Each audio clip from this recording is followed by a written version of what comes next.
Avez-vous déjà regardé un homme et essayé désespérément de comprendre ce qu'il ressent vraiment? Dans cette grande édition, nous commencerons par le début et montrerons comment un homme se trahit sans mots et montre qu'il est amoureux de vous. Ensuite, nous irons plus loin et révélerons quel lien retient un homme plus fort que la passion. Nous comprendrons de quoi il tombe vraiment amoureux, la silhouette, la poitrine ou l'âme. Et enfin, nous ouvrirons ce dont il n'est pas d'usage de parler et nommerons 10 questions auxquelles un homme ne répondra jamais honnêtement. C'est une immersion totale dans la psychologie masculine. Restez avec nous jusqu'à la toute fin pour rassembler toutes les clés.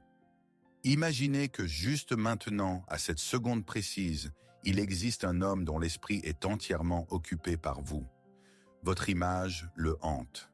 Votre rire résonne comme une mélodie obsédante dans ses pensées et votre nom est un mot de passe vers son subconscient qu'il saisit des dizaines de fois par jour. Il peut être un maître du déguisement, un champion du poker face, mais son corps est un traître insolent et bavard qui a depuis longtemps révélé toute la vérité. Il est éperdument amoureux et vous ne vous en rendez probablement même pas compte. Pourquoi? Parce que toute notre vie, on nous apprend que la psychologie des relations concerne les mots, les promesses et les déclarations bruyantes. Alors que la véritable attirance masculine est un code silencieux que 97% des femmes ne peuvent pas déchiffrer. Ce que vous allez apprendre maintenant ne va pas seulement bouleverser votre idée des hommes. Cela vous remettra une clé universelle de leurs âmes, une sorte de passe-partout pour le coffre-fort de ses vrais sentiments. Nous ne ferons pas de divination ni de lecture dans le marc de café. Nous nous tournerons vers l'artillerie lourde, vers les idées du grand, et avouons-le diablement perspicace. Carl Jung. C'est lui qui a découvert que lorsqu'un homme aime vraiment une femme, son inconscient part. C'est en mode incontrôlable, émettant des signaux qu'il est physiquement impossible de contrefaire. Et pendant que la psychologie féminine vous oblige à analyser ces messages et à chercher des sens cachés entre les lignes, la psychologie masculine crie depuis longtemps ses sentiments par le langage corporel. Ce n'est pas un chuchotement silencieux, c'est un rugissement assourdissant qu'il faut simplement apprendre à entendre. Nous partons avec vous, au cœur même de la psychologie de l'amour, et notre guide sera les pensées intelligentes et les concepts de relation selon Carl Jung. Et avant de commencer cette immersion, voyons qui est avec nous aujourd'hui dans ce bateau. Si vous êtes ici parce que vous voulez déchiffrer les signaux secrets d'un homme, écrivez simplement un mot dans les commentaires ici. Et si vous êtes un homme venu regarder dans son propre subconscient, écrivez là. Voyons qui est majoritaire aujourd'hui, les chercheurs ou les explorateurs. Et n'oubliez pas de payer notre travail avec la monnaie locale, un like et un abonnement, car nous faisons des efforts pour vous. Le code silencieux du cœur masculin. La tragédie des relations modernes est que nous ne cherchons pas là où nous avons perdu, mais là où il y a de la lumière. Nous attendons des confirmations verbales, alors que les signes les plus honnêtes de l'état amoureux se trouvent à la surface, cachés dans ses gestes, ses regards et même dans son silence. C'est la question principale. Comment comprendre que tu plais à un homme s'il se tait comme un partisan lors d'un interrogatoire? La réponse est ridiculement simple. Arrêtez de l'écouter et commencez à le voir. Si un homme aime vraiment et ne joue pas simplement un spectacle, bon marché pour un seul spectateur, son comportement d'homme amoureux change à un niveau fondamental et instinctif. Il peut se convaincre autant qu'il veut et vous convaincre que c'est juste de la sympathie, un flirt léger ou que nous sommes juste amis. Mais son corps a déjà pris la décision et rendu le verdict. Il a des intentions sérieuses d'homme. Ces signes de sympathie de la part d'un homme ne sont pas quelque chose qu'il peut mettre en scène ou jouer. Ce n'est pas un jeu d'acteur pour obtenir un Oscar dans la catégorie « meilleur amant », mais une réaction primitive, presque animale, enracinée dans les couches les plus profondes de sa psyché, où vit cet archétype de l'aimé dont parlait Carl Jung. Lorsque cet archétype est activé par la rencontre avec cette femme précise, l'homme n'est plus maître de lui-même. Son inconscient prend la barre et commence à transmettre des signes secrets de sympathie que seul celui qui connaît le code peut reconnaître. Comme le disait le maestro lui-même, la rencontre de deux personnalités est comme le contact de deux substances chimiques. S'il y a la moindre réaction, les deux éléments sont transformés. C'est pourquoi lorsqu'un homme cache un sentiment, Il ressemble à une chaudière avec un couvercle hermétiquement fermé. La vapeur trouvera quand même un moyen de sortir, et notre tâche est d'apprendre à voir ces filets de vapeur pendant que les autres regardent le couvercle. Il peut être retenu dans ses paroles, mais ses actes crieront ses sentiments comme un crieur public. Pensez à ceci. Un homme peut disparaître aux premières difficultés, vous laissant dans un tourbillon de doutes et d'anxiété. Un autre, au contraire, dans les moments de crise devient encore plus présent. Sa présence devient presque tangible. L'un n'est intéressé que par le moment, par l'éclat vif. L'autre vous voit déjà inconsciemment dans son avenir intégrant, votre image dans ses plans à long terme. La différence entre eux est colossale et elle est déterminée non pas par les mots, mais précisément par ces signaux incontrôlables. C'est la différence entre la bijouterie, bon marché et un vrai diamant. L'un brille à la lumière, l'autre rayonne de l'intérieur même dans l'obscurité totale. Comprendre ce langage vous donne un avantage colossal. Vous cessez d'être victime des circonstances et des jeux d'autrui et devenez maîtresse de la situation, capable de voir la vérité derrière le voile des mots et des promesses que cache son silence. Pourquoi se taise-t-il? Pourquoi un homme qui semblerait prêt à déplacer des montagnes pour vous et à décrocher la lune a-t-il tant de mal à sortir de lui-même 3 mots précieux comme s'il donnait du sang sans anesthésie? La réponse réside dans une programmation sociale rigide qui commence dès le berceau. Dès l'enfance, on enfonce dans la tête des garçons des attitudes destructrices et mutilantes pour la psyché. Les hommes ne pleurent pas, ne pleurnichent pas. Tu n'es pas une fille. Sois fort ne montre de faiblesse à personne. Cette castration émotionnelle de plusieurs années conduit au fait qu'à l'âge adulte, de nombreux hommes n'ont tout simplement pas d'outils développés pour verbaliser leurs sentiments profonds. Ils peuvent parler avec enthousiasme pendant des heures de travail de politique de football ou du nouveau modèle de voiture. Mais quand il s'agit d'amour, leur vocabulaire se réduit à la taille d'une noix et leur langue se transforme en un morceau de viande maladroit. Mais comme nous l'avons déjà compris, le corps ne ment jamais. Il est l'interlocuteur le plus honnête. Et ici entre en jeu non seulement la psychologie, mais aussi la biochimie pure et non trouble. Lorsqu'un homme est sincèrement amoureux, son cerveau se transforme en un véritable laboratoire de drogue, fonctionnant en 3 équipes et 100 jours de congé. Son dealer personnel nommé dopamine, le neurotransmetteur du plaisir, est responsable du sentiment d'euphorie et de récompense, le forçant à rechercher votre présence presque avec une obsession maniaque. Ce n'est pas une décision rationnelle, c'est un ordre chimique que son cerveau donne à tout son corps. Trouve-la soit près d'elle et tu recevras ta dose.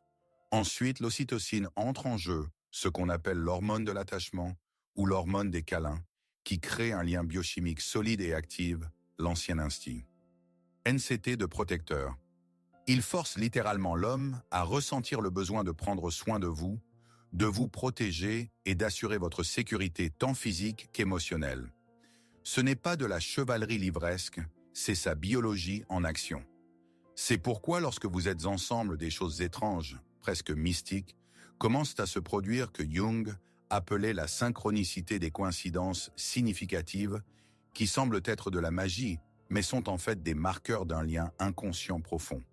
Il appelle au moment précis où vous avez pensé à lui, vous découvrez soudainement que vous avez des intérêts communs totalement non évidents, des rêves ou même des traumatismes d'enfance.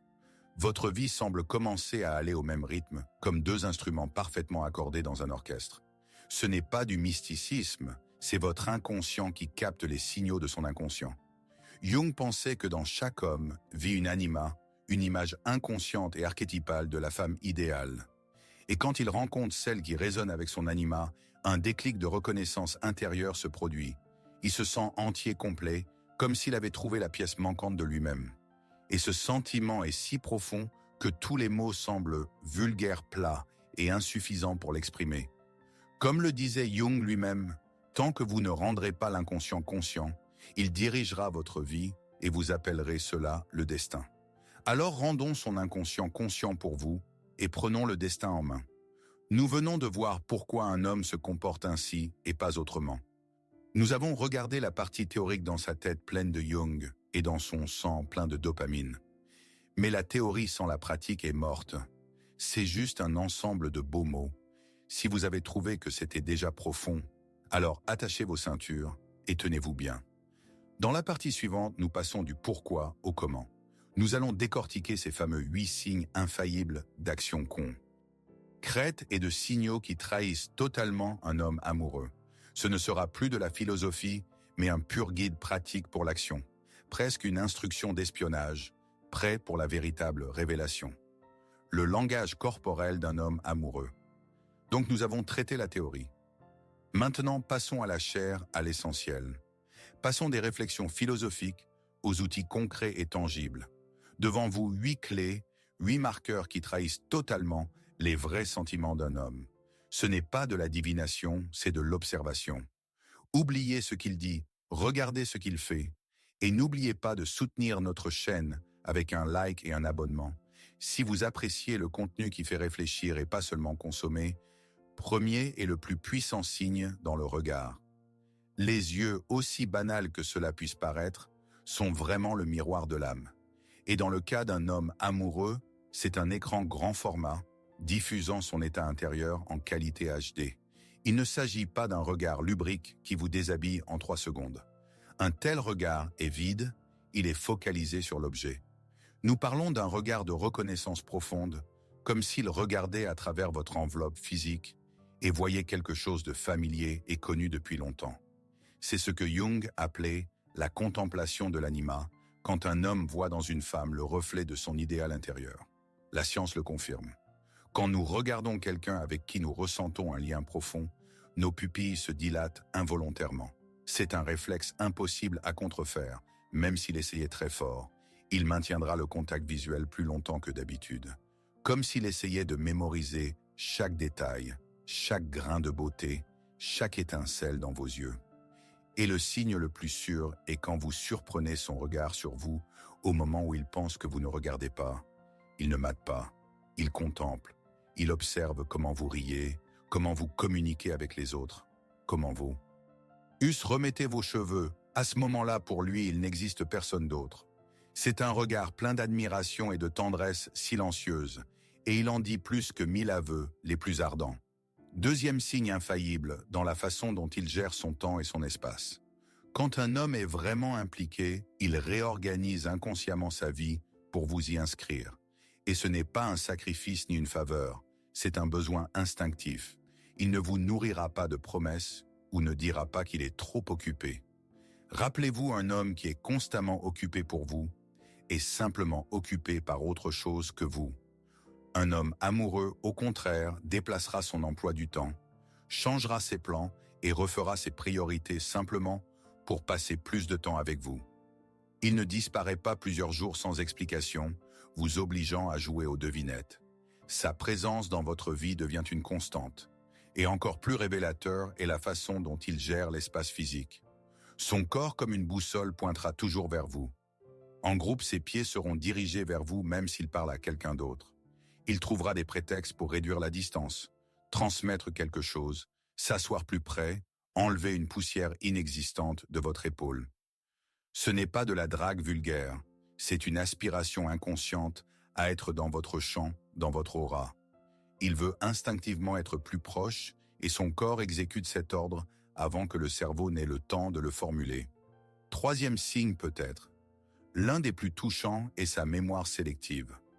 Notre inconscient est un filtre génial qui élimine 99% des informations comme des déchets et ne conserve que ce qu'il considère comme émotionnellement significatif. Chez un homme amoureux se développe une mémoire presque photographique pour tous les détails liés à vous. Il se souvient de cette histoire stupide sur votre hamster d'enfance que vous avez racontée en passant. Il se souvient de quel café vous buvez et que vous êtes allergique au lys. Il remarquera que vous avez changé de nuance de rouge à lèvres ou fait d'une nouvelle coupe, même si vous considérez cela comme insignifiant. Et ce n'est pas parce qu'il essaie consciemment de vous impressionner en bachotant des faits sur vous comme un étudiant avant un examen. Son cerveau le fait automatiquement parce que vous êtes devenu une priorité pour lui. Les informations sur vous sont marquées dans son système avec l'étiquette super important. Comme le disait Jung, c'est la présence psychique quand une personne occupe une place privilégiée dans nos pensées.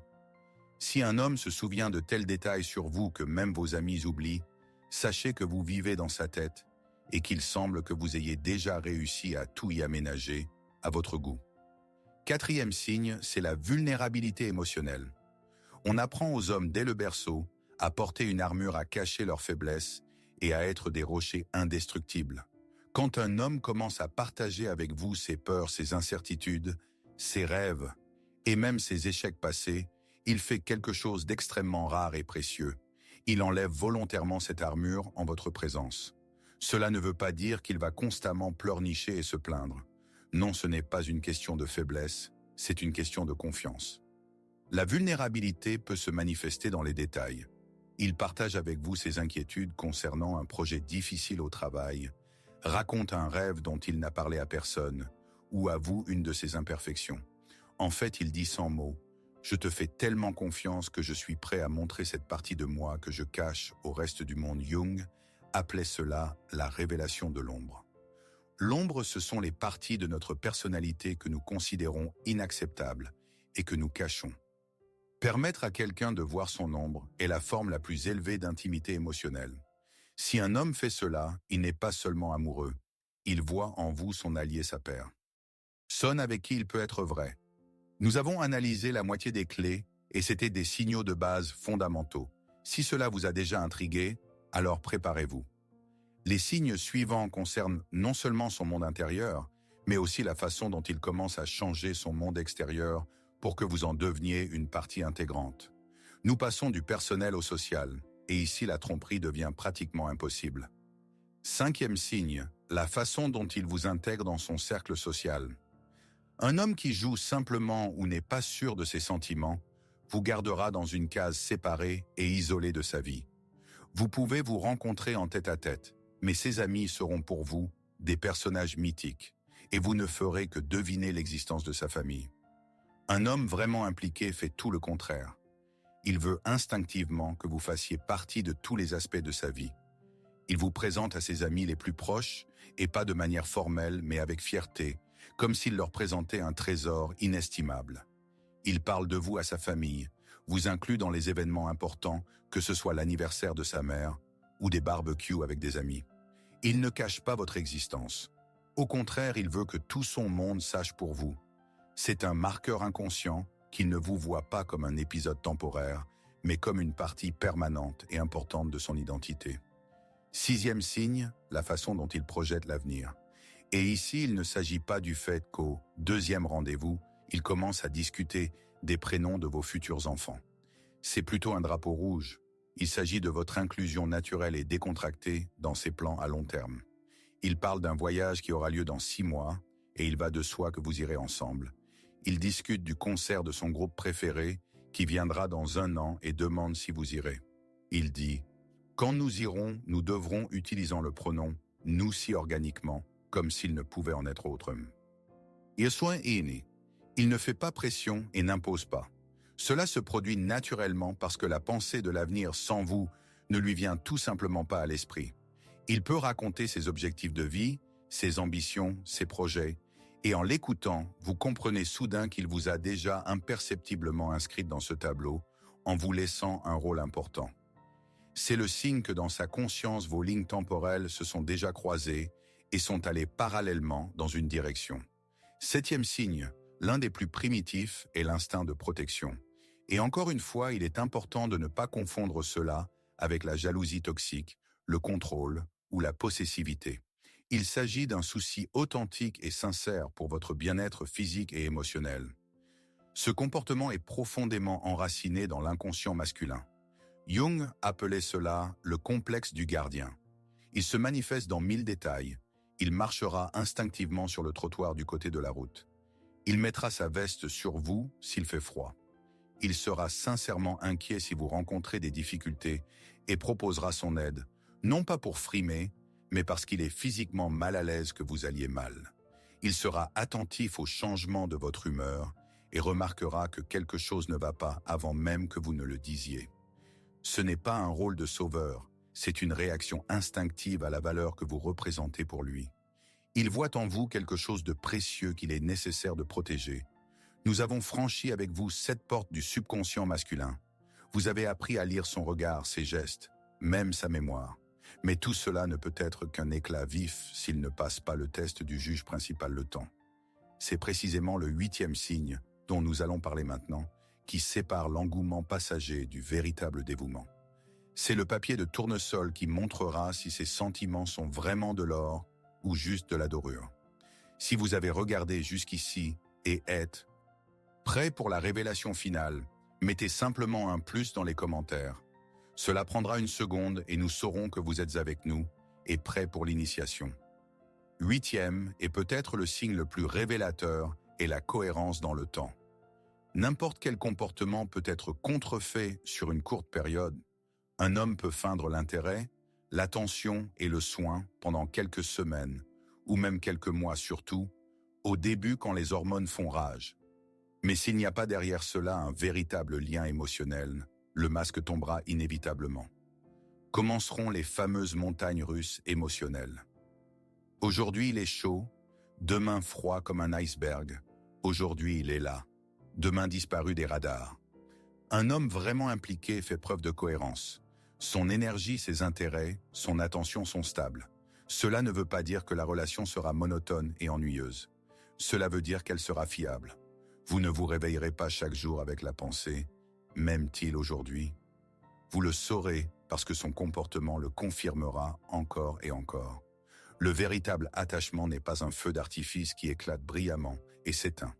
C'est la lumière égale et inextinguible d'un phare qui brille toujours par tous les temps. Et c'est précisément cette cohérence, le signe final et le plus sûr que devant vous n'est pas un joueur mais un homme, avec des sentiments authentiques et profonds.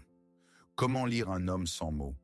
Maintenant que vous êtes armé de ce savoir, vous avez entre les mains non pas simplement un ensemble de faits intéressants, mais un véritable outil pour transformer votre vie personnelle. Vous n'errerez plus dans les ténèbres des doutes en essayant d'interpréter ces signaux mixtes. Vous pourrez voir l'essence. Si dans votre vie il y a un homme qui démontre systématiquement ces 8 signes, comprenez que c'est une rareté incroyable. C'est cette résonance même au niveau de l'âme, cette rencontre des moi inconscients dont parlait Jung. Appréciez cela. Et maintenant, avant de nous dire au revoir, nous vous demandons de faire une chose. Appuyez maintenant sur pause et sans cravate, sans essayer de paraître correcte ou intelligente, écrivez simplement dans les commentaires ce que vous avez ressenti pendant cette analyse. Quelle découverte a été la principale pour vous? Peut-être avez-vous reconnu ces signes chez quelqu'un, ou au contraire compris qu'on vous a mené en bateau. Nous ne jugerons pas, mais soutiendrons seulement. C'est notre espace d'honnêteté à nous où l'on peut être soi-même. Ce savoir vous impose aussi une responsabilité. Si vous voyez qu'un homme s'ouvre à vous, montre sa vulnérabilité et son dévouement, mais qu'en réponse vous construisez des murs à cause de rancune passée ou de peur, ce lien précieux peut être perdu. Les vraies relations sont la danse de 2 personnes qui ont décidé d'enlever leurs armures. Et le plus important, vous gagnez en confiance. Une confiance inébranlable en votre capacité à distinguer l'intérêt superficiel du véritable amour. Vous cessez de dépendre des mots et commencez à faire confiance à ce que vous voyez et ressentez. Et c'est peut-être le cadeau le plus précieux qu'on puisse se faire. Merci d'avoir été avec nous dans ce voyage. Abonnez-vous pour ne pas manquer les nouvelles immersions dans les profondeurs de l'âme humaine. Oubliez tout ce que les magazines sur papier glacé et les blogueurs populaires vous ont raconté sur la façon de construire une relation idéale. Aujourd'hui, nous descendons dans les sous-sols de l'âme humaine, là où règnent non pas les beaux mots, mais les instincts anciens. Là où les idées de Carl Jung et de Sigmund Freud prennent chair et sang, nous disséquons les principales faiblesses masculines pour comprendre pourquoi un homme perd intérêt, même pour la meilleure femme, et quelles erreurs fatales des femmes dans les relations transforment l'amour en cendres. Ce n'est pas juste une conférence, c'est une séance de striptease psychologique après laquelle vous comprendrez comment un homme s'attache vraiment et non dans vos fantasmes. Et vers la fin, nous vous révélerons cette erreur fatale que commettent presque toutes les femmes après la première nuit et raconterons comment créer avec un homme un lien qui le tient plus fort que n'importe quelle passion. L'équilibre idéal dans les relations. Soyons francs. La plupart des unions s'effondrent, non pas à cause d'infidélité ou de manque d'argent, mais à cause de la rupture de l'équilibre énergétique qui transforme les partenaires en ennemis. Imaginez une femme qui décide de s'investir dans la relation à 100% et ensuite encore à 50% pour son homme, se transformant en une sorte de Shiva à plusieurs bras en jupe. Elle n'aide pas seulement, elle commence à vivre sa vie, pense pour lui, décide pour lui, planifie pour lui. Elle devient son cerveau externe, son système de survie, et à ce moment-là, elle commet une double annulation. Elle efface l'homme en lui et efface la femme en elle. Que se passe-t-il avec lui? Il est psychologiquement désarmé. Il n'a plus besoin d'être fort déterminé. Il n'a pas besoin de lutter et de vaincre, parce que sa guerre est déjà gagnée par elle. Elle l'a privé du chemin du héros de sa quête personnelle. Il se transforme en consommateur passif de ses soins, en grand enfant qui commence progressivement à la détester silencieusement pour avoir fait de lui un faible. C'est l'erreur fondamentale.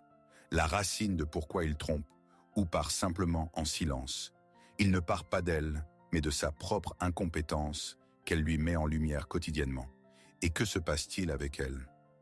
Elle s'épuise. Son sacrifice qui au début lui semblait être une vertu se transforme en un lourd fardeau.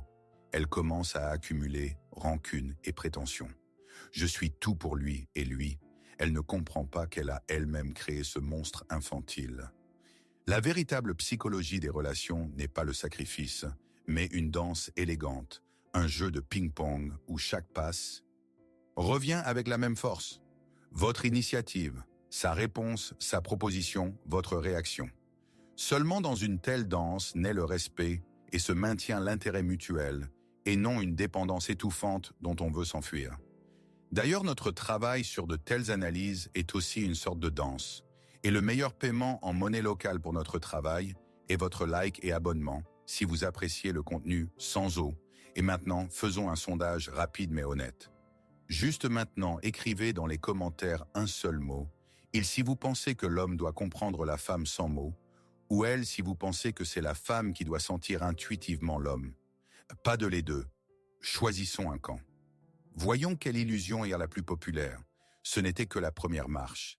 Et si cela vous a déjà intrigué, alors préparez-vous. Ce n'est que le début du voyage dans le monde de la vraie psychologie masculine et de comment rendre un homme amoureux pour de vrai, court terme ou sérieux. Le monde moderne propose deux formats principaux de relations. La course à court terme pour soulager la tension et le marathon à long terme pour construire quelque chose de significatif. Et ici se cache un piège diabolique. La femme entre souvent dans la relation avec l'intention d'un marathonien et l'homme avec un billet pour une seule course de sprint. Il obtient ce qu'il veut, sa tension sexuelle est soulagée et il disparaît la laissant dans l'incompréhension, avec le cœur brisé et la question « Qu'est-ce qui ne va pas chez moi ?» Pour comprendre comment ramener la passion, ou plutôt, comment ne pas la perdre. Dès le début, il faut réaliser une chose.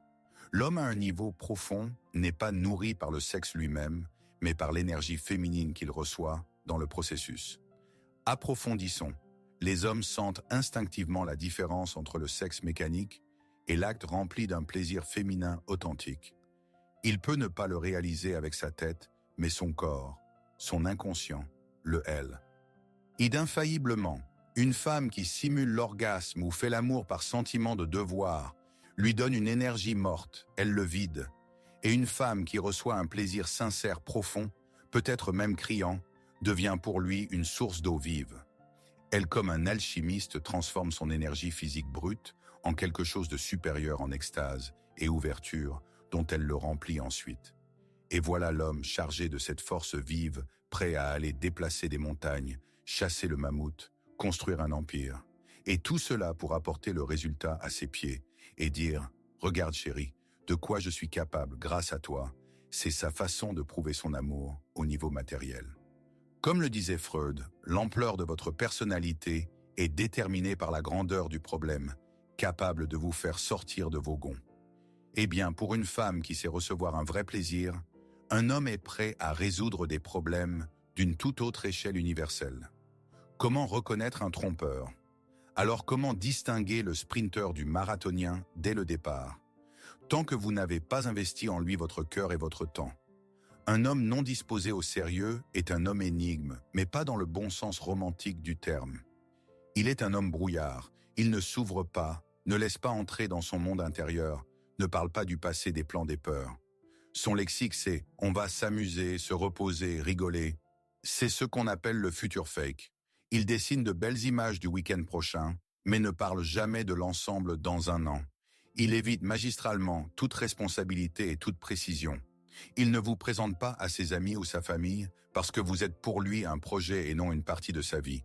Vous êtes pour lui une attraction temporaire et non une destination. Et pourquoi les femmes intelligentes belles qui réussissent tombent-elles si souvent dans ce piège? Jung expliquerait cela par le concept de l'animus, l'image intérieure de l'homme chez la femme.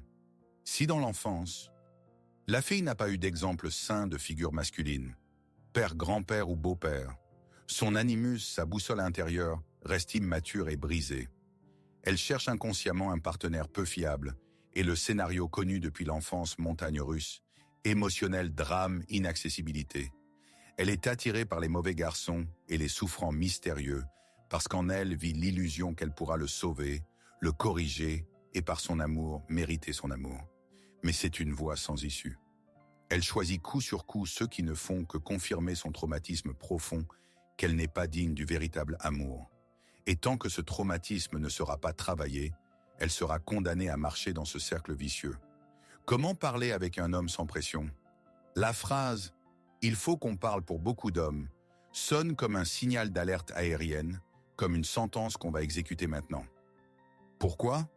Parce que la plupart d'entre eux ont été élevés par des femmes mères et grand-mères, et cet appel à la conversation est associé depuis l'enfance à la réprimande, à l'accusation ou à la convocation sur le tapis. À ce moment-là se réveille en lui non pas l'homme adulte, mais le gamin qui a fait une bêtise et attend la punition. Cela le plonge dans la stupeur et provoque un seul désir, s'enfuir, se cacher, disparaître. Si vous voyez que votre homme a peur des conversations directes, il ne faut pas forcer une porte fermée, vous ne ferez que la casser et avec elle les restes de confiance. Soyez plus rusé, soyez plus sage, utilisez des manœuvres de contournement. Au lieu d'un interrogatoire verbal, prenez une feuille de papier et commencez simplement à dessiner votre problème. Par exemple, dessinez un cercle, divisez-le en deux et dites « Regarde, c'est notre relation. Voilà tes 50% de responsabilité. Voilà les miens. Il me semble que je commence à porter ta part et mes ressources s'épuisent. Qu'est-ce que cela donne ?» Vous déplacez le focus de sa personnalité. Tu es mauvais? Tu ne fais pas sur le problème commun. Nous avons une tâche qu'il faut résoudre. Cela lève instantanément la défense. Une telle approche visuelle presque ludique sort le dialogue du plan émotionnel vers le rationnel et désarme ses mécanismes de défense. Ce n'est plus une accusation mais une invitation au partenariat. C'est l'art subtil de comment gérer un homme sans le gérer directement, mais en dirigeant son énergie dans une voie constructive. À ce moment-là, il ne voit pas en vous une maman contrôleuse, mais une alliée.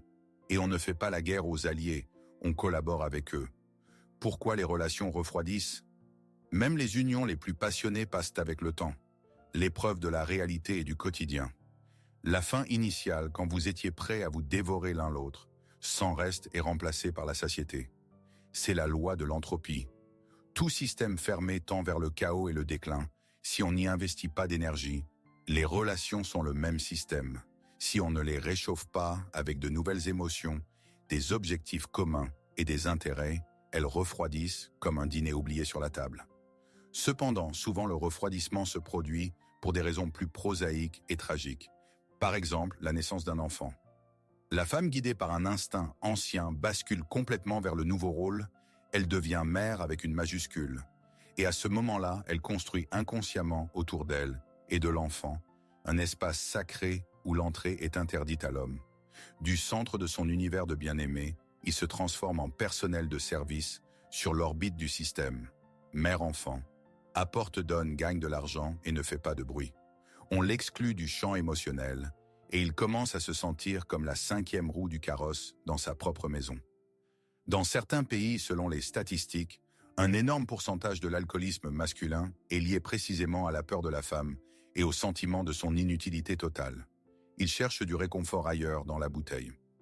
Le travaille dans le garage ou chez une autre femme qui le regardera, non pas comme une fonction, mais comme un homme. Ce n'est pas une excuse, mais un constat.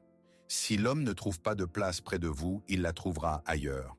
Et ne blâmer que lui signifie fermer les yeux sur sa moitié de responsabilité dans l'effondrement de votre monde commun. comment prévenir la trahison.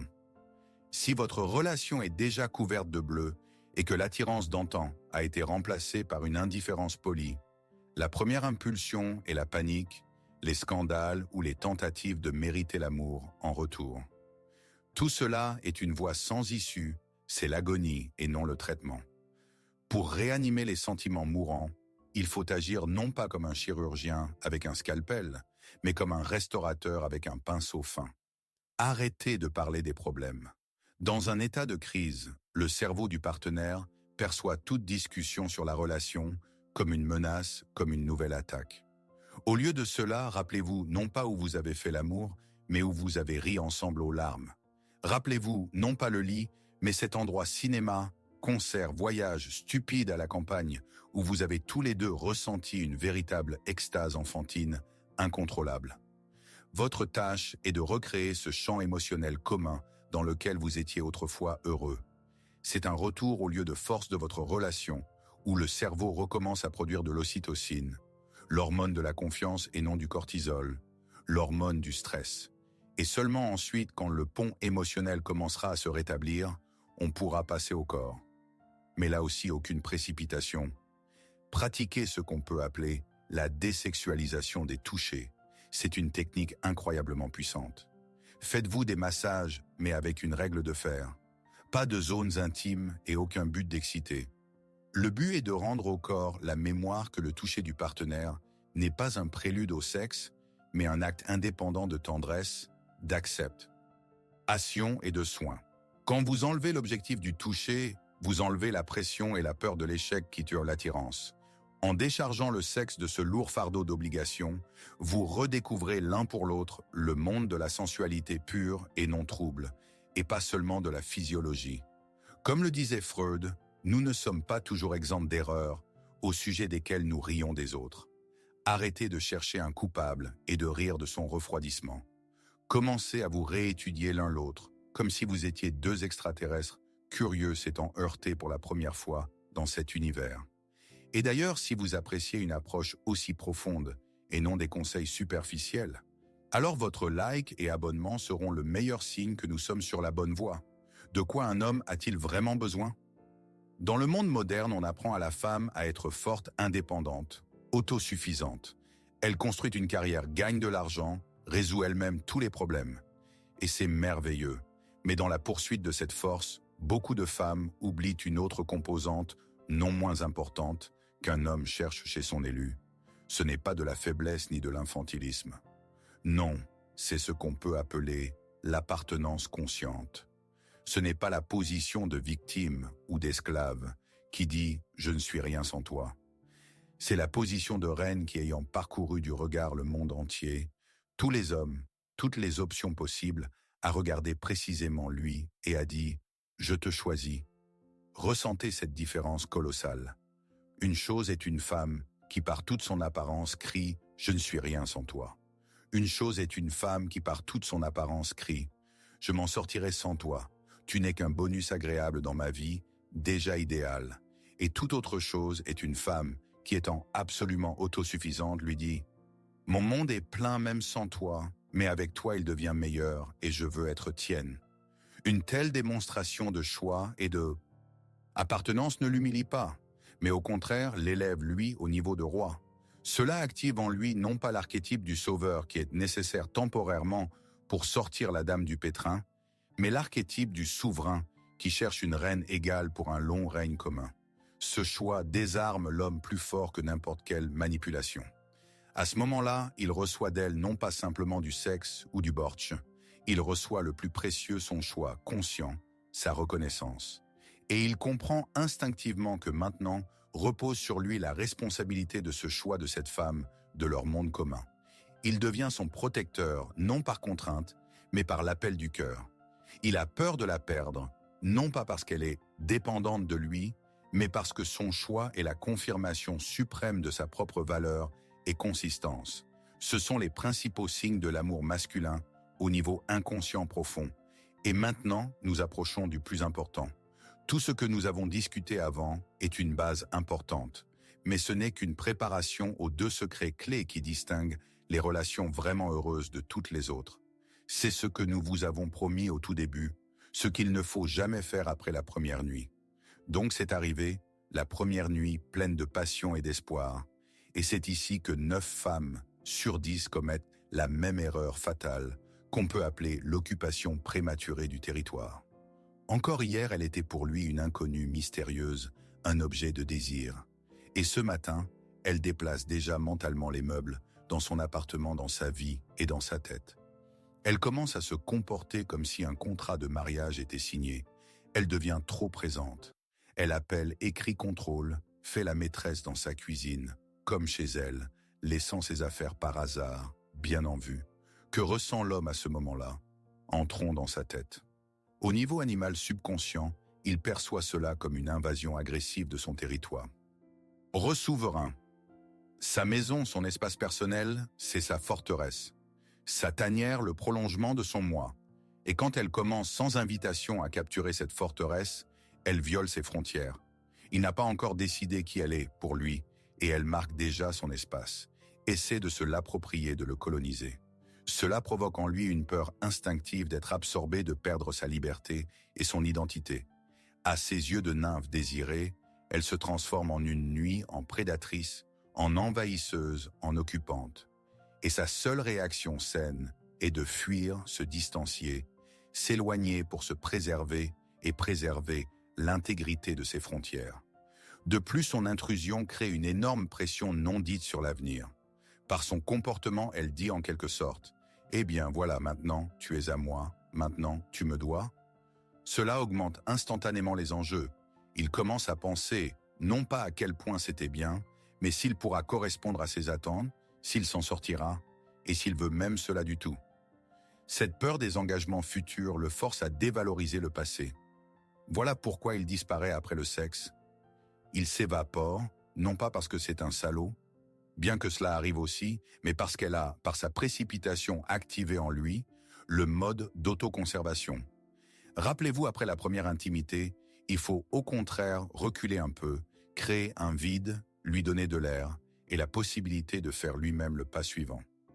Votre valeur à ses yeux après le sexe ne baisse pas, mais au contraire augmente. Mais seulement si vous ne commencez pas à la dévaloriser tout de suite par votre intrusion. Le lien qui tient plus fort que la passion.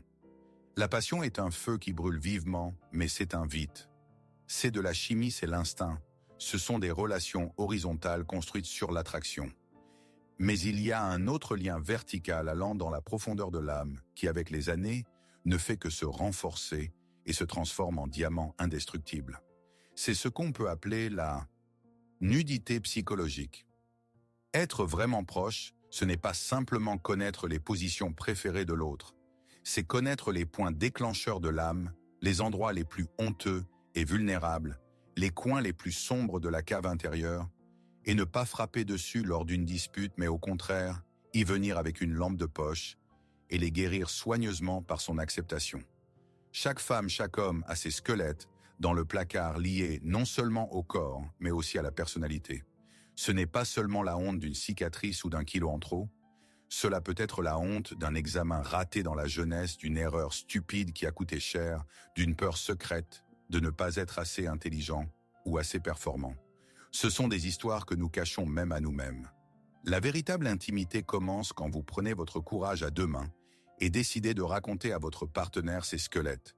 Quand vous pouvez dire « Tu sais, je me sens encore comme un idiot quand je me souviens comment j'ai été viré de mon premier travail ou j'ai une peur panique de parler en public parce que à l'école on s'est moqué de moi au tableau. » Quand un homme entend un tel aveu d'une femme, il reçoit l'accès non seulement à son corps, mais à son âme.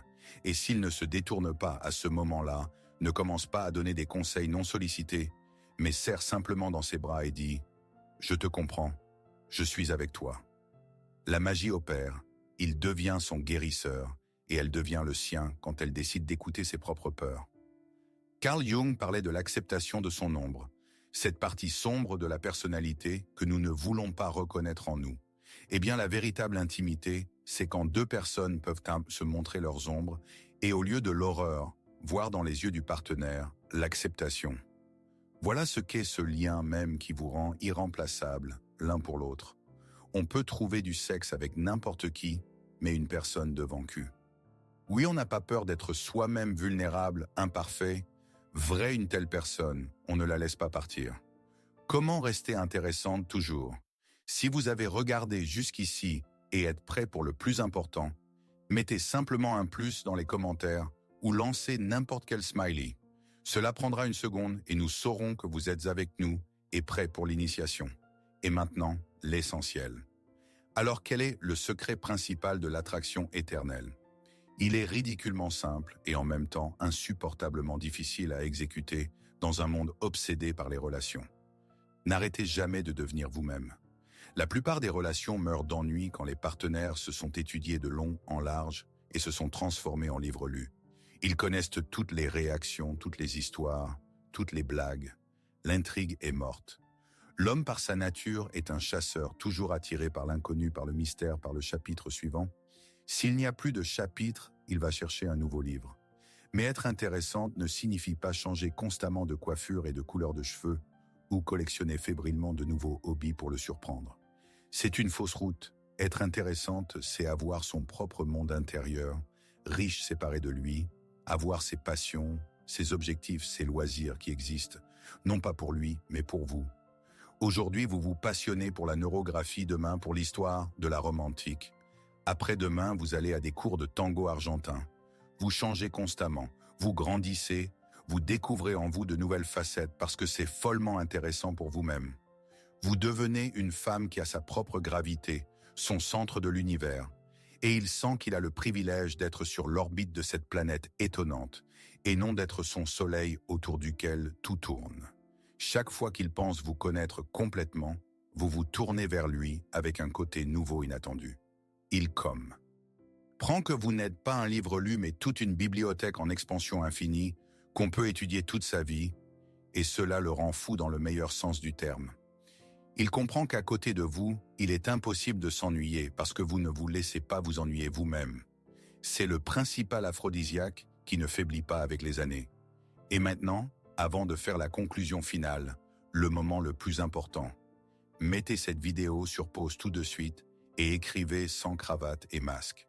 Laquelle des faiblesses masculines énoncées a été pour vous une véritable découverte, peut-être même désagréable. Il n'y a pas de bonne ou de mauvaise réponse. Nous ne jugeons pas, mais soutiendrons seulement. C'est votre dialogue honnête avec vous-même. Vous avez écrit, alors on continue. Les relations ne sont pas un havre de paix où l'on vient pour se reposer et se détendre. C'est un voyage commun de deux explorateurs, deux alchimistes qui s'aident mutuellement à découvrir de nouveaux continents en eux-mêmes et à transformer leur plomb intérieur en or. C'est la dynamique éternelle de l'homme et de la femme. Transformer son plomb intérieur en or, c'est la dynamique éternelle de l'homme et de la femme. La seule garantie qu'on ne vous quittera jamais est de devenir une personne qu'il est tout simplement impossible de quitter, parce que chaque jour avec vous est une nouvelle aventure passionnante vers l'inconnu. Comme le disait Jung, je ne suis pas ce qui m'est arrivé, je suis ce que j'ai décidé de devenir. Devenez pour vous-même une histoire infinie, et alors vous le deviendrez aussi pour lui. Quand un homme regarde une femme dans sa tête, ne résonne pas une symphonie de Beethoven et ne fleurissent pas des jardins paradisiaques. Là se lance un processus de scan ancien, affiné par des millions d'années d'évolution. C'est un déclencheur biochimique qui se déclenche plus vite que n'a le temps de s'allumer le néocortex, cette partie du cerveau qui est responsable de votre personne. Alité hautement spirituelle. Nous vivons dans un monde de haute technologie, mais nos instincts sont restés au niveau des temps des cavernes. Et nier cela signifie mettre volontairement des lunettes roses et partir en promenade sur le champ de mine des relations. Aujourd'hui, nous enlèverons ces lunettes et regarderons la réalité dans les yeux. Nous descendrons dans les sous-sols sombres, souvent effrayants, mais extrêmement honnêtes de l'inconscient masculin. Nos guides dans ce voyage seront ceux qui n'ont pas eu peur de regarder dans l'abîme de la psyché humaine, Carl Jung et Sigmund Freud. Nous analyserons comment l'attirance primitive se transforme en ce que nous appelons l'amour, et pourquoi la compréhension de ce processus est la clé de toute la psychologie des relations. Votre soutien sous forme de likes et d'abonnements est le meilleur paiement pour ce voyage franc. Avant de commencer cette immersion, faisons un petit appel. Il est important pour nous de comprendre qui est avec nous aujourd'hui de l'autre côté de l'écran. Tout de suite, sans remettre à plus tard, Écrivez dans les commentaires un mot simple ici. Cela prendra une seconde, mais nous saurons que vous êtes prêts pour une conversation honnête. L'instinct du mâle, silhouette, poitrine, lèvres-fesses. Qu'est-ce qui attire l'homme? Donc le premier acte de notre drame est la rencontre. Et ici c'est Sa Majesté, la testostérone qui mène le bal, l'hormone qui transforme l'homme le plus raisonnable en conquérant irrépressible. C'est un état proche de l'ivresse ou de la folie temporaire, quand la pensée critique s'éteint et le monde se rétrécit à un seul objet de désir. Toute la psychologie masculine profonde à ce moment-là se réduit à la recherche de réponses à 2 questions. 1. Elle est en bonne santé. 2. Et elle est fertile. Et ce qui attire les hommes, ce n'est rien d'autre que des marqueurs biologiques criant oui à ces 2 questions. Commence une analyse détaillée des relations homme-femme, au niveau le plus basique où chaque courbe du corps a de l'importance. Imaginez que vous voyez devant vous non pas simplement une femme, mais un message chiffré, et les clés de ce chiffre sont stockées profondément dans l'inconscient masculin. La silhouette en sablier avec ce rapport légendaire, taille hanche d'environ 0,7, n'est pas simplement de l'esthétique. C'est un signal direct de fertilité, de disposition à la procréation. L'homme ne se tient pas avec une calculatrice, mais son cerveau lit cet indice instantanément. C'est pourquoi les vêtements oversize tant aimés par beaucoup de femmes sont pour l'œil masculin antisexuels. Ils cachent l'atout principal, la silhouette. Vous voulez attirer l'attention du mâle.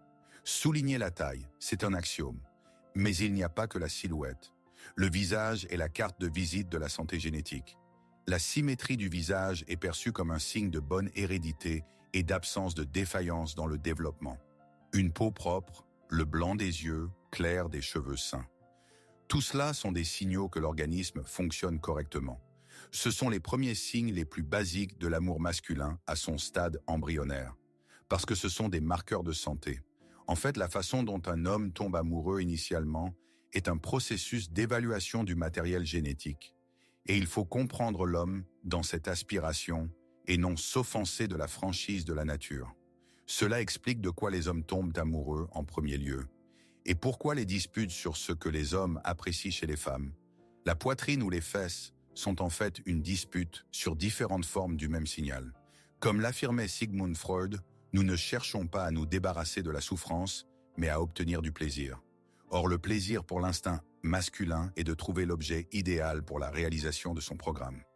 Même les lèvres féminines, surtout soulignées de rouge, la psychologie évolutive les lie à l'apparence des organes génitaux au moment de l'excitation. Encore. Un signal puissant bien que non conscient. Ce n'est pas du cynisme, c'est de la biologie. Et la nier signifie perdre d'avance au jeu appelé amour.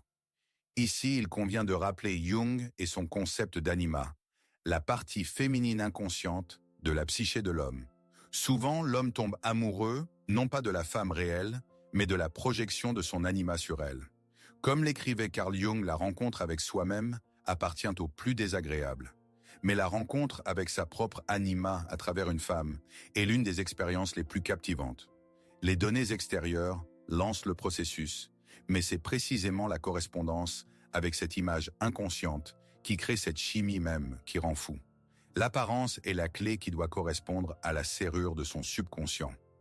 Le mythe du choix instantané, pour une nuit ou pour une relation sérieuse. Et maintenant, réglons son compte à l'un des mythes féminins préférés. Le mythe selon lequel l'homme à peine a-t-il regardé une femme la classe immédiatement dans l'une des 2 catégories, pour le sexe ou pour la famille.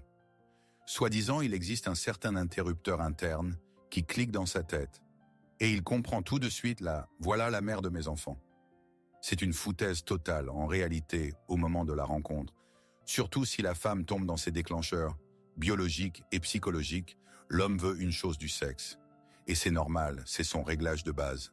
Que se passe-t-il au premier rendez-vous quand en vous regardant dans les yeux, il parle avec émotion de combien il est fatigué de la solitude et rêve d'une famille solide et d'une petite maison au bord du lac? Dans 99% des cas, ce n'est pas une illumination soudaine, mais une stratégie bien pensée ou même instinctive. L'homme comprend que s'il dit la vérité, « tu sais, je veux coucher avec toi quelquefois », et là on verra comment ça se passe. Ses chances de succès tendent brusquement vers 0. C'est pourquoi il dit ce que la femme veut entendre. Il lui vend. Cette image de l'avenir qui est pour elle la plus désirée. Ici, nous pouvons à nouveau nous tourner vers Jung et son concept de persona. La persona est le masque que nous portons en société, notre façade sociale. Au premier rendez-vous, l'homme met le masque du partenaire fiable, de l'homme sérieux du futur père. Il diffuse une image qui, comme il lui semble, augmentera au maximum ses chances de succès. Et le problème n'est pas qu'il le fait, mais que la femme prend ce masque pour argent comptant. Elle ne voit pas le jeu, elle voit la réalité, et commence tout de suite à construire des châteaux en Espagne. Freud aurait aussi trouvé quelque chose à dire à ce sujet. Du point de vue de la psychanalyse, un tel comportement est la manifestation du principe de plaisir. L'homme cherche à obtenir du plaisir sexe avec un minimum de dépenses d'énergie et en évitant le conflit. Le mensonge ou la demi-vérité sur les intentions sérieuses est un outil pour atteindre cet objectif. Ce n'est ni bien ni mal, c'est simplement le mécanisme de fonctionnement de la psyché dirigé vers la satisfaction des besoins du ça. Cette partie instinctive, primitive de notre personnalité. Il est important de comprendre que l'homme et la femme ont des stratégies évolutives fondamentalement différentes. La stratégie masculine est la quantité. Sa tâche est de répandre ses gènes aussi largement que possible. Les spermatozoïdes sont produits par millions et leur coût est faible. La stratégie féminine est la qualité. Elle a un nombre limité d'ovules. La grossesse et l'accouchement sont d'énormes dépenses de ressources et des risques pour la santé. C'est pourquoi sa tâche est de choisir le meilleur mâle, qui non seulement donnera de bons gènes, mais assurera la sécurité et les ressources pour la progéniture. Comme le disait Freud, l'anatomie c'est le destin.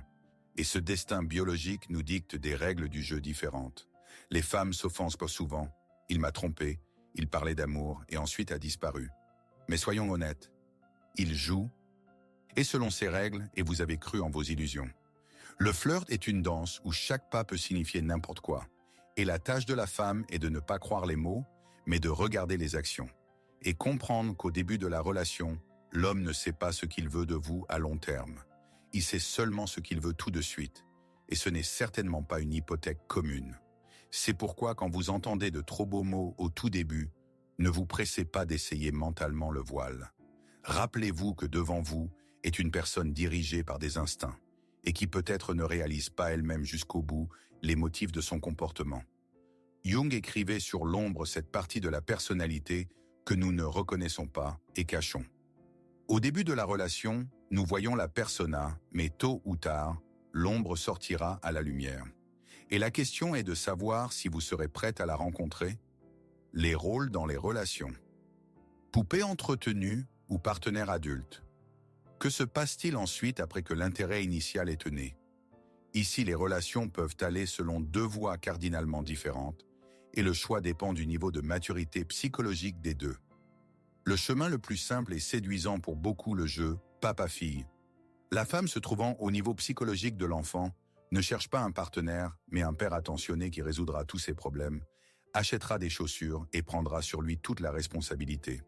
L'homme à son tour reçoit une belle poupée obéissante, confirmation vivante de son statut et de sa richesse. Au début, ce jeu peut sembler idéal pour les deux, mais il a un prix terrible.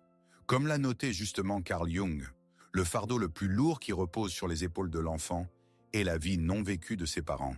Dans notre cas, la poupée charge sur elle le fardeau de sa propre vie non vécue. Avec une poupée, on peut faire n'importe quoi, jouer et jeter quand elle ennuiera ou se cassera dans de tels égards.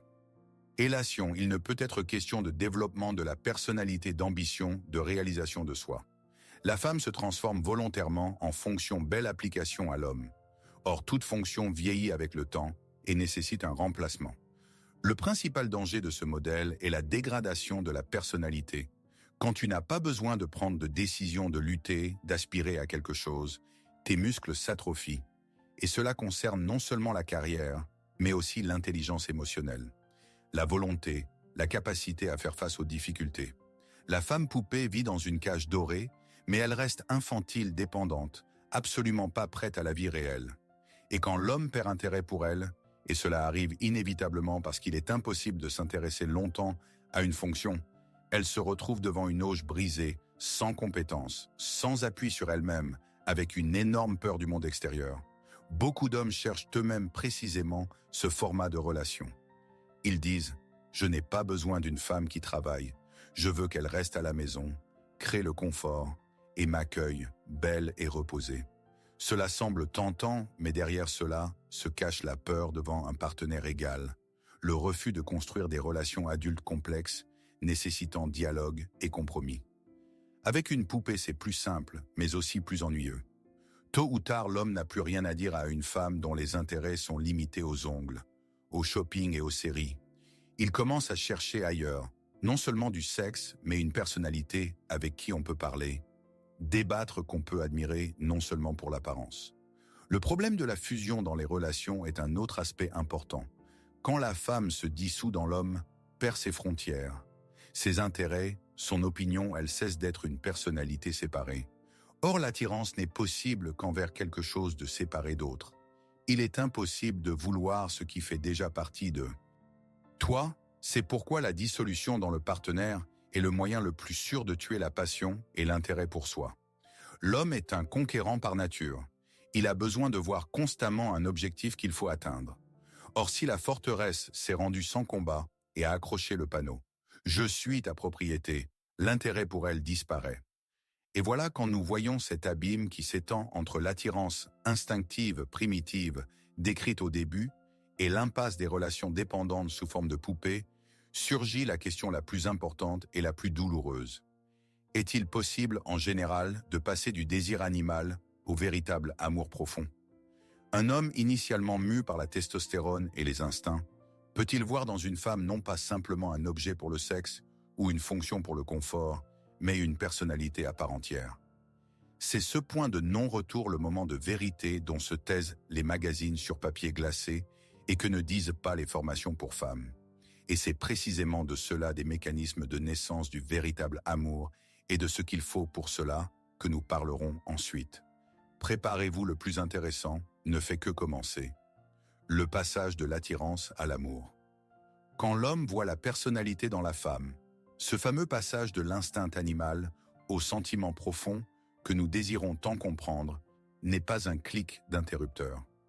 C'est un processus de transformation lent, souvent douloureux, qui est directement lié à la maturation psychologique de l'homme lui-même. Tant que l'homme se trouve au niveau du chasseur, collectionnant les trophées, ou de l'enfant cherchant une maman ou une poupée, il est physiquement incapable de voir la personnalité dans la femme. Il ne voit que le reflet de ses besoins, une fonction, un objet. Il regarde la femme, mais se voit lui-même. Le véritable passage commence quand l'homme se fatigue de lui-même, de ses jeux et de ses victoires superficielles. Ce moment coïncide souvent avec la crise de la quarantaine qui rattrape les hommes à 30-35 ans ou plus. C'est le point où les réalisations extérieures, carrière, argent, nombre de partenaires sexuels cessent d'apporter satisfaction. Surgit un vide existentiel, et la question est après. Et c'est précisément dans ce vide qu'apparaît l'espace pour quelque chose de plus grand. L'homme commence à comprendre que la véritable profondeur et le sens de la vie peuvent être trouvés non pas dans la conquête, mais dans l'intimité authentique. Et voilà. Alors son optique change. Il commence à chercher, non pas simplement un beau corps, mais une âme sœur. Il commence à apprécier non seulement comment la femme paraît, mais comment elle pense, comment elle ressent, comment elle rit de ses blagues et comment elle débat avec lui, défendant son opinion. Ici, nous nous adressons à nouveau à Carl Jung et à son concept central d'individuation, le chemin vers l'intégrité, le devenir soi-même. L'homme peut vraiment apprécier la personnalité intègre chez la femme seulement quand il s'est lui-même mis sur ce chemin. Tant qu'il reste un puer aeternus, éternel adolescent, il cherchera inconsciemment une femme qui remplira pour lui la fonction maternelle ou la fonction de beau jouet. L'homme mûr qui a commencé le processus d'intégration de son anima ne cherche pas la compensation de ses défauts, mais une compagne pour un voyage commun. Il cherche celle avec qui on peut non pas simplement faire l'amour, mais explorer la vie. Freud aurait décrit ce processus comme le passage du principe de plaisir au principe de réalité. La personnalité immature vit selon le principe « je veux ici et maintenant ». C'est le monde du ça, le monde des instincts. La personnalité mature dirigée par un ego fort comprend que pour atteindre des objectifs à long terme, et plus précieux comme l'amour, la famille, le respect, il est nécessaire de différer la satisfaction immédiate, supporter la frustration et investir des efforts. L'amour est un travail, c'est un investissement, et n'y est prêt que celui qui a appris à gérer ses instincts et non à être leur esclave. Que voit donc l'homme quand enfin il ouvre les yeux? Il voit un monde intérieur unique. Son point de vue sur les choses, ses valeurs, ses rêves et ses peurs l'intéressent. Son esprit commence à l'exciter pas moins que son corps. Il commence à admirer sa force, sa ténacité, ses talents. Il voit en elle non pas simplement une femelle, mais un univers séparé unique. Et voilà cette admiration fondée non plus sur les hormones, mais sur un profond respect de la personnalité et ce sol sur lequel peut grandir le véritable amour. Comme le disait Freud, nous ne sommes jamais aussi sans défense que lorsque nous aimons et jamais aussi désespérément malheureux que lorsque nous perdons l'objet de l'amour ou son amour. Et cette peur de la perte ne surgit que lorsque l'objet n'est pas une fonction interchangeable, mais une personnalité unique et irremplaçable. Le rôle clé de la femme. Comment donner à l'homme ce qu'il apprécie vraiment? Si l'homme cherche une personnalité, alors quel est le rôle clé de la femme dans cette danse complexe des relations, en plus d'être simplement elle-même? La réponse peut sembler paradoxale, mais elle réside dans le domaine non pas de l'action, mais de l'état. Le plus précieux que la femme puisse donner à un homme mûr est l'état de calme et de légèreté. Le monde extérieur pour l'homme est un champ de bataille. Là, il doit être fort, concurrencer, lutter, porter son masque social persona. Cela demande une tension nerveuse colossale. Et quand il rentre à la maison dans sa grotte, la dernière chose qu'il veut est de continuer la guerre.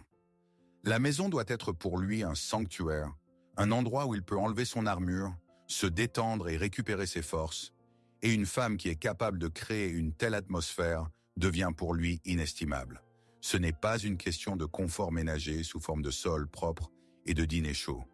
Bien que ce soit aussi important, c'est une question de confort psychologique, c'est le sentiment qu'ici on t'accepte tel que tu es fatigué, perdant, doutant, que tu n'as pas besoin de faire semblant et de correspondre à des standards élevés.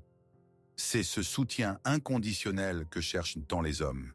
Pas des conseils, pas de la critique, pas du pompage de motivation, mais une acceptation calme et tranquille. D'où vient ce calme? La psychologie évolutive nous donne un indice.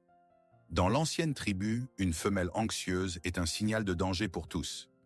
Si la femme est calme, cela veut dire que dans la grotte tout va bien. Il n'y a pas de menace, on peut se détendre. L'homme au niveau inconscient lit cet état. Une femme anxieuse, éternellement mécontente, contrôleuse, maintient son système nerveux en tension constante, ne lui permettant pas de récupérer. À côté d'une telle femme, il continue d'être en guerre. À côté d'une calme, il repose son âme. C'est pourquoi la métaphore indienne sur le singe anxieux dans la tête féminine est si exacte. Une femme qui a appris à pacifier son singe intérieur à l'aide de psychotechniques, méditation, auto-analyse, devient un véritable aimant pour les hommes. Ici, il est important de toucher encore un moment archétypal subtil. En état de stress ou de vulnérabilité, l'homme régresse psychologiquement à l'état d'enfant. Et à ce moment-là, il n'a pas besoin d'une amante passionnée ou d'un partenaire en affaires. Il a besoin d'une maman. Pas au sens ménager, mais au sens archétypal. Il a besoin de celle qui donnera une acceptation inconditionnelle, prendra soin, plaindra, dira que tout ira bien. Une femme qui sait au bon moment activer cet archétype, de mère bienveillante sans reprocher et sans évaluer, donne à l'homme une ressource incroyable pour la récupération. Le danger ici est seulement de ne pas rester coincé dans ce rôle. Si la femme est toujours maman et l'homme toujours fiston, c'est déjà une pathologie. Les relations saines sont un basculement flexible des rôles. Aujourd'hui, elle est pour lui. Maman demain, il est pour elle père, et le soir, ils sont. Des amants passionnés. Jung dirait que la femme, dans ce sens, agit pour l'homme comme un guide vers sa propre anima, vers son âme. En créant un espace d'acceptation et de calme, elle lui permet d'entrer en contact avec sa propre partie sensible émotionnelle, qu'il est obligé de réprimer en société. À travers elle, il se connaît lui-même. Comme l'écrivait Jung qui regarde à l'extérieur, ne voit que des rêves qui regardent en soi s'éveillent. Et la femme peut devenir ce miroir même qui aidera l'homme à regarder en lui et à s'éveiller à la vraie vie, aux vrais sentiments. C'est pourquoi si on parle de la fonction féminine clé dans les relations matures, ce n'est pas la capacité de cuisiner des borshs ni des techniques virtuoses au lit, c'est la capacité d'être un havre de paix, un lieu de force où l'on veut revenir encore et encore pour soigner ses blessures et prendre des forces pour la prochaine bataille avec le monde extérieur. Et cette capacité dépend directement de son propre état intérieur, de son travail sur soi et de sa maturité psychologique. La femme ne peut pas donner de calme à l'homme si en elle-même fait rage un ouragan. Comment apprendre à construire des relations et où chercher les vraies connaissances? Nous sommes arrivés à la question finale et la plus importante. Si on ne nous apprend pas à être mari et femme, si nous copions souvent des modèles non fonctionnels de nos parents, alors où prendre les connaissances? Comment apprendre à construire ces relations matures, profondes et heureuses? Le monde d'aujourd'hui propose, semble-t-il, une masse de réponses. Internet regorge de conseils de toutes sortes de gourous coachs et insta-psychologues. Mais dans ce bruit informationnel se cache un énorme piège. L'écrasante majorité des experts populaires en relations vendent non pas de la psychologie, mais leur philosophie personnelle souvent basée sur leur propre traumatisme psychologique et complexe. Un psychologue avec un type d'attachement évitant vous apprendra à ne pas suppo. Et à partir tout de suite, une femme non réalisée dans sa carrière prêchera le service au mari et le renoncement à ses ambitions. Il donne des réponses simples en noir et blanc, parce que de telles réponses se vendent bien. Les gens veulent une pilule magique et non un travail complexe et minutieux sur soi. Le véritable chemin vers des relations saines ne passe pas par le suivi aveugle des conseils d'un énième blogueur, il passe par la connaissance de soi. C'est ce chemin même d'individuation dont parlait Jung. Avant d'essayer de comprendre l'autre, il faut se comprendre soi-même. Quel est votre type d'attachement? Quel scénario jouez-vous dans les relations? Quels sont vos traumatismes d'enfance qui influencent votre choix de partenaire? Qu'est-ce qui se cache dans votre ombre? Cette partie de la personnalité que vous ne voulez pas reconnaître. Sans réponse à ces questions, vous serez condamné à marcher encore et encore sur les mêmes râteaux en changeant seulement les visages des partenaires, mais pas l'essence du problème. Les vraies connaissances doivent être cherchées, non pas dans de courtes vidéos avec des conseils, mais dans la psychologie fondamentale. Lisez les sources primaires, ce même Freud, Jung, Fromm, Bern. Étudiez les travaux scientifiques sur la théorie de l'attachement, sur la psychologie de la personnalité. C'est plus difficile que de regarder une vidéo divertissante, mais cela vous donne non pas un poisson, mais une canne à pêche. Cela vous donne un système de coordonnées à l'aide duquel vous pourrez analyser indépendamment votre vie et vos relations sans dépendre de l'opinion extérieure. C'est cela prendre la responsabilité de sa vie. Si vous avez regardé jusqu'ici et êtes prêt pour le plus important, mettez simplement un plus dans les commentaires ou lancez n'importe quel smiley. Cela prendra une seconde et nous saurons que vous êtes avec nous et prêts pour l'initiation. Et maintenant l'essentiel. Le secret principal des relations heureuses réside dans le F. Et qu'elles sont construites par deux personnalités psychologiquement adultes, intègres et autosuffisantes. Pas deux moitiés qui cherchent l'une dans l'autre, les parties manquantes, mais deux mondes entiers qui ont décidé de s'unir pour créer quelque chose de plus grand. L'amour n'est pas ce qui vous arrive.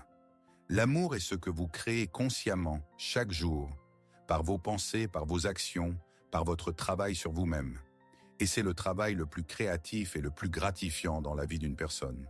Et maintenant, avant de faire le bilan final, arrêtons-nous une seconde. Mettez cette vidéo sur pause et voilà comme c'est sans cravate. Écrivez dans les commentaires une découverte principale ou une pensée qui vous a le plus frappé pendant notre conversation. Nous ne jugerons pas mais soutiendrons seulement. Votre honnêteté est le plus précieux. C'est fait. Excellent. Alors on continue. Arrêtez de chercher des recettes magiques et des partenaires idéaux. Commencez par vous. Étudiez-vous. Soignez vos blessures. Devenez cette personnalité avec qui vous voudriez vous-même vivre toute la vie, et alors, par la loi de l'attraction, apparaîtra dans votre vie une personne tout aussi intègre et mature. Parce que comme le disait le grand Carl Jung, ce à quoi tu résistes, persiste. Arrêtez de résister à la nécessité de la croissance intérieure, et vous verrez comment changera le monde autour de vous et les gens qui y viennent. Nous vous remercions d'avoir parcouru ce chemin avec nous. Si cette conversation a été utile pour vous, Si elle vous a fait réfléchir à quelque chose, le meilleur remerciement sera votre abonnement, like et commentaire sensé. Cela nous aide à avancer et à créer du contenu qui ne fait pas que divertir mais change la vie en mieux.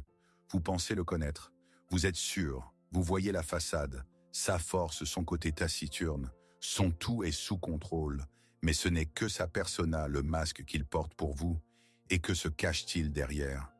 Nous le savons et aujourd'hui nous allons vous le raconter. Il existe 10 sujets, 10 questions à un homme sur lesquelles il vous mentira en face, avec le sourire par amour, par peur. Il mentira parce qu'il considère que vous n'êtes pas prête pour sa vérité, sur les autres femmes, sur son ex, sur l'argent et sur ce à quoi il pense vraiment pendant le sexe. Ce ne sont pas des potins de femmes, c'est une analyse impitoyable. C'est la vraie psychologie masculine, où nous, en nous appuyant sur les idées de Carl Jung, ouvrirons tous les secrets de l'homme, ce dont se taisent les hommes. Nous comprendrons la psychologie des relations et comprendrons pourquoi les hommes mentent. Abonnez-vous parce que, après cette vidéo, soit vous apprendrez comment comprendre un homme, soit vous comprendrez que tout ce temps vous lisiez le mauvais livre. Toute la vérité sur les hommes et leurs motifs cachés ici et maintenant. L'instinct visuel. Je ne regarde que toi. Nous commençons par la question la plus simple, et en même temps la plus explosive qu'une femme puisse poser à un homme. Des questions qui frappent, non pas dans sa logique, mais directement dans son firmware primitif. Tu regardes d'autres femmes quand je ne suis pas là? L'homme sait qu'il n'y a qu'une seule réponse socialement acceptable à cette question. Il jouera pour vous le scénario idéal de dévouement. Non chérie, pourquoi? J'ai toi, et tu es pour moi la plus belle. Les autres ne m'intéressent tout simplement pas. Il le dira avec assurance en vous regardant tendrement dans les yeux, et vous croirez presque que son regard, ses pensées et son monde tournent exclusivement autour de vous. C'est une illusion belle et commode.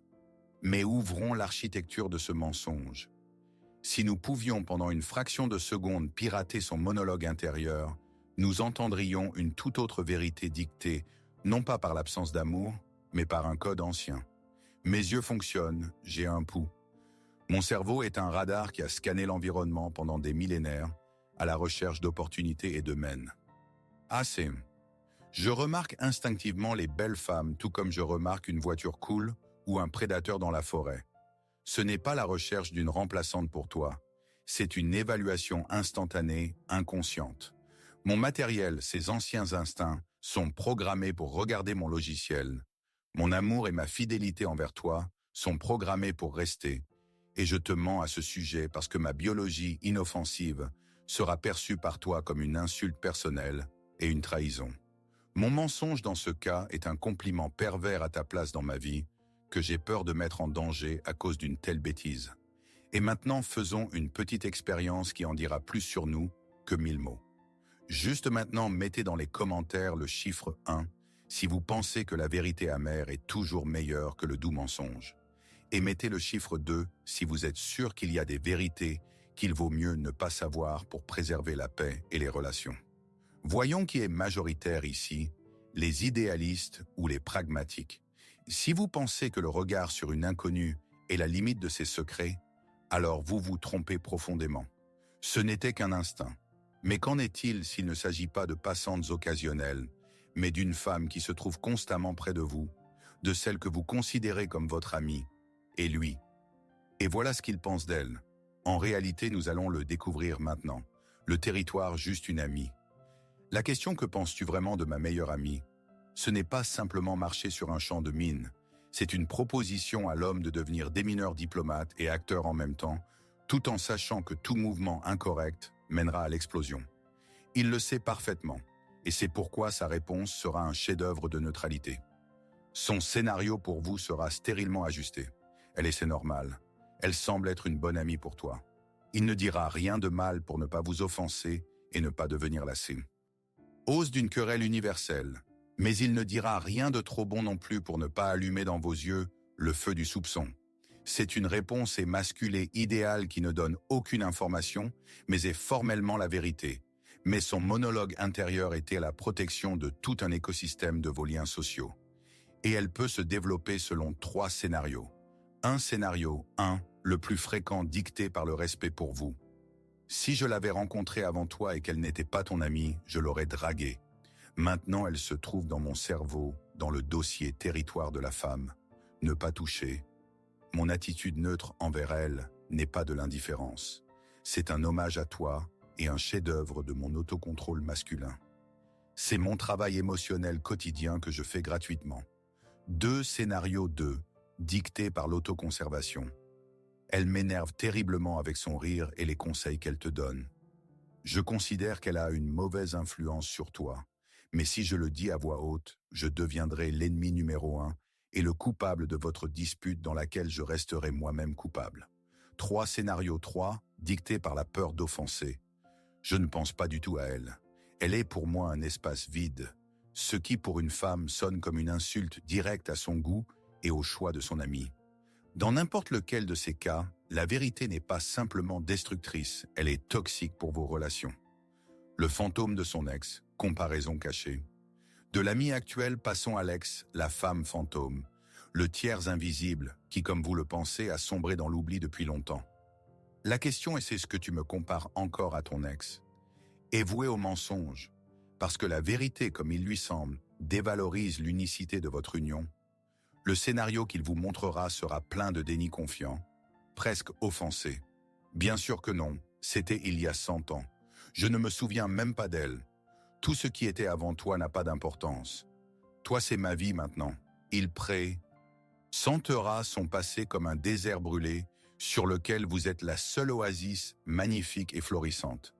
Mais son monologue intérieur n'est pas de la nostalgie. C'est le travail constant du département analytique de son cerveau. Oui, je compare. C'est ainsi qu'est fait mon cerveau. Il catalogue et compare tout. Mais tu ne comprends pas comment je compare. Je ne regarde pas en arrière avec nostalgie. Je regarde en arrière pour confirmer à quel point j'ai fait un choix. Putain de, correct maintenant. Je compare ta soupe avec celle de maman et toi avec elle. C'est comme un test de référence que je lance inconsciemment. Et tu sais quoi ? Sur tous les indicateurs clés, humour, intelligence, sexe, attitude envers la vie, tu es une mise à jour colossale. Mais te dire « je compare et tu es mieux » signifie réveiller ton démon intérieur qui demandera tout de suite « et en quoi exactement ?» et « en quoi était-elle mieux ?» et nous nous enliserons dans ce marais pour une semaine. C'est pourquoi je mens pour te protéger de toi-même. Donc il pense à d'autres, il évalue les amis, il compare avec l'ex. Tout cela se passe dans sa tête. Mais que se passe-t-il dans ses pensées au moment le plus intime de vos relations ?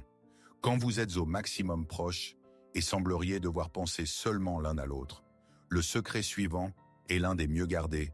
Ce sont ses pensées pendant le sexe. Théâtre d'un seul acteur. À quoi pense-t-il pendant le sexe ? C'est le saint des saints. Le territoire où l'on ne laisse pas entrer même les plus aimés. La question « à quoi penses-tu pendant le sexe ?» est une tentative de pirater le serveur principal de son subconscient, et il se défendra jusqu'au bout, parce que la vérité, comme il le considère, est capable d'annihiler tout le romantisme et l'intimité. Son scénario pour vous est une ballade romantique écrite par les meilleurs poètes. Avec un soupir, il prononcera « Seulement à toi, chérie, à quel point tu es magnifique, et comme je suis bien avec toi. » Et ce sera le mensonge le plus beau, le plus désiré que vous ayez jamais entendu, parce qu'à ce moment-là, vous voulez croire au conte de la fusion totale des âmes. Mais son monologue intérieur n'est pas un poème. C'est le panneau de contrôle d'une centrale nucléaire avec une centaine de lampes clignotantes. Alors maintenant, je suis à 100% en elle. Oh, ce mouvement. Merde, ne pas oublier d'appeler le service demain. Alors stop, on revient. Tiens, et si on essayait comme dans ce film ? Elle est incroyablement chaude aujourd'hui. Il me semble que j'ai oublié de fermer la voiture. Son cerveau est une ruche chaotique, où les pensées sur vous sont mélangées aux problèmes ménagers, aux tâches de travail et aux fantasmes aléatoires, qui, et c'est le secret principal, peuvent se connecter, non pas comme une trahison, mais comme un turbo boost pour renforcer le moment. Il n'avouera jamais ce chaos, parce que cela détruira toute la magie, et vous fera vous sentir non pas la déesse unique, mais seulement l'un des 100 onglets ouverts. Son corps est ici avec vous, et pour lui c'est le seul fait incontestable qui a de l'importance. Sa grotte numérique. Des pensées au lit, passons aux pensées sur le réseau. La question qu'y a-t-il dans ton historique de navigateur? Ou quel site regardes-tu quand je ne vois pas? C'est l'analogue moderne de la tentative de la femme d'entrer dans sa grotte masculine sacrée avec une lampe de poche. Et la question, et qu'est-ce que tu as gratté ici sur les murs? Et il défendra ce territoire avec la fureur de l'homme des cavernes. Son scénario sera agressivement défensif. La meilleure défense est l'attaque. Et quoi? Il y a des raisons de se méfier. Peut-être que je dois encore te donner les mots de passe de tous les réseaux sociaux. Je dois avoir au moins un espace personnel. Il passera instantanément à la contre-attaque en vous accusant de contrôle total et de violation de ses frontières pour détourner la conversation de l'essence de la question. Or, l'essence est simple, et son monologue intérieur le confirme. C'est ma tanière numérique. Que ma chambre de décompression. Il ne s'agit pas du fait que je cache là quelque chose de criminel pour toi. Oui, il peut y avoir du porno. Oui, il peut y avoir des forums stupides où je me plains anonymement du patron. Il peut y avoir des critiques de tronçonneuses et des vidéos où un mec construit une maison en argile. C'est autre chose. C'est le seul endroit où je peux enlever tous les rôles sociaux de bon gars d'employé performant, de mari attentionné et simplement être moi-même sans regarder ton évaluation. C'est un territoire libre de ton opinion et je le défendrai, non pas parce qu'il y a quelque chose de mauvais, mais parce que je dois avoir un endroit qui n'appartient qu'à moi. C'est son dernier îlot de souveraineté, et il perçoit l'atteinte à celui-ci comme une atteinte à sa personnalité, façade de toute puissance. J'ai tout sous contrôle. Nous avons exploré son territoire caché personnel. Maintenant nous passons à son armure sociale, à cette image qu'il diffuse au monde, et à vous en premier lieu. Et il n'y a rien de plus important pour cette armure que la question de sa consistance. Quand une femme s'entend sa tension et son stress, demande avec une sollicitude sincère dans la voix, comment vont vraiment les affaires au travail avec l'argent? Elle veut partager son fardeau, mais au lieu de cela, elle se heurte à un mur en béton armé. L'homme jouera devant elle son spectacle héroïque préféré intitulé « Je vais tout résoudre ». Le scénario sera court, confiant et impénétrable. Tout est sous contrôle, chérie. Il y a bien sûr des moments de travail comme chez tout le monde, mais ce ne sont pas des problèmes dont tu devrais t'inquiéter. Je vais tout résoudre. Il a l'air fort fiable, calme. Il lui offre ce sentiment inestimable de sécurité parce qu'il croit saintement que c'est sa fonction principale, sa mission essentielle dans cette relation. Mais si nous pouvions appuyer sur pause et activer les sous-titres de son monologue intérieur, nous verrions l'incertitude, la sueur froide et la ligne D. Effilante paniquée. Je n'ai aucune idée de comment nous allons payer le crédit le mois prochain. Le patron menace de virer la moitié du service. Ce projet brûle et je ne dors pas depuis déjà la 3e nuit en essayant de trouver une solution. Je suis à un pas de l'échec, mais si je le lui dis, elle commencera à paniquer. Elle cessera de voir en moi un appui. Elle me regardera comme mon père me regardait quand j'ai cassé sa voiture. Je ne peux pas permettre cela. D'abord la solution, ensuite la conversation. Si je ne peux pas résoudre le problème, je ne suis pas un homme. Il cache la vérité, non pas parce qu'il ne vous fait pas confiance, mais parce qu'il ne fait pas confiance à votre réaction. Il a peur que votre sollicitude se transforme en pitié et que le désir d'aider soit perçu par son ego masculin comme un aveu de son incompétence, nostalgie de la liberté. De la protection de son statut, passons à la protection de son passé. La question que la femme pose par curiosité et que l'homme perçoit comme une accusation. As-tu déjà regretté que nous ayons commencé une relation sérieuse? Il comprend que toute réponse autre qu'un non-enthousiaste sera perçue comme une catastrophe. Son scénario sera plein de convictions romantiques. Pas une seconde, c'est la meilleure chose qui me soit arrivée. Ma vie avant toi était en noir et blanc, et avec toi elle est devenue en couleur. C'est une belle image qui satisfera complètement votre besoin de sentiment de votre propre exceptionnalité. Mais son monologue intérieur est beaucoup plus complexe et honnête. Ai-je regretté? Non. Ai-je regretté certains aspects de la vie passée? Parfois, pendant une fraction de seconde, je regrette cette liberté irresponsable quand je pouvais partir avec des amis dans une autre ville sans rendre de compte à personne. Par la possibilité de dépenser tout le salaire pour une console stupide, par le silence et la solitude quand ils étaient, mon choix et non une punition. C'est comme un vieux soldat qui aime la vie paisible, mais regre, parfois l'adrénaline de la bataille. Mais je n'échangerai pour rien au monde ce chaos vide, bien que joyeux contre ce monde et ce sens que j'ai maintenant avec toi. Mais t'expliquer cette émotion complexe est impossible. Tu entendras seulement « je regrette la vie sans toi ». Donc nous avons ouvert son attitude envers l'argent et la liberté. Mais qu'en est-il de son attitude envers vous personnellement? Que pense-t-il de ces traits chez vous qui, pour le dire doucement, ne l'enchantent pas? La question suivante est une invitation à l'échafaud, et il le comprend parfaitement. Zone de critique. Tout est parfait chez toi. La question « qu'est-ce qui t'énerve le plus chez moi ?» est le piège le plus cruel qu'une femme puisse tendre à un homme. Il sait instinctivement qu'il n'y a pas de bonne sortie. Toute réponse honnête est une déclaration de guerre. Tout mensonge est un motif pour de futures accusations de manque de sincérité. C'est pourquoi il choisira la troisième voie, la voie du bouffon et du romantique. Son scénario consistera à éviter la réponse. Tu es folle ou quoi? Rien bon peut-être, seulement la façon mignonne dont tu fronces le nez quand tu te fâches. Ou à quel point je t'aime fort.